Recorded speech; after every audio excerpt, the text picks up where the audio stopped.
Qadir? Assalamu alaikum. Wa alaikum salam wa rahmatullah. Barakallahu feekum, Sheikh. Wa feekum barak. I wanted to ask if someone made zina in Ramadan and he repented to Allah for his expiation. He didn't want to fast for 60 days, and he paid an amount that can feed for 60 people to a man who was collecting money for the poor people, and he said to him that I want you to feed this amount of money for 60 people. Sheikh, for that expiation, is it valid or not?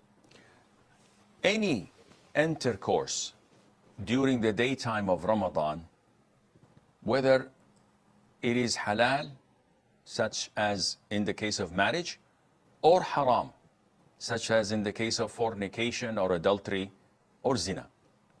This is a major sin, and it has to be expiated in the same order that the Prophet ﷺ indicated.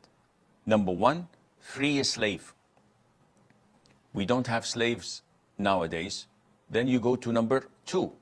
You have to fast 60 consecutive days, 2 consecutive months.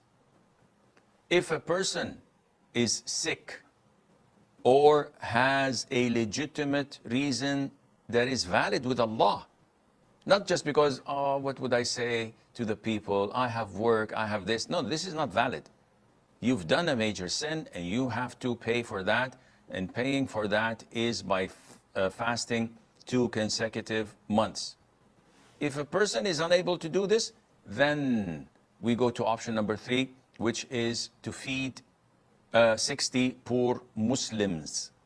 And you must ensure that they're being fed and not given the money in cash. And this is the order it has to be in.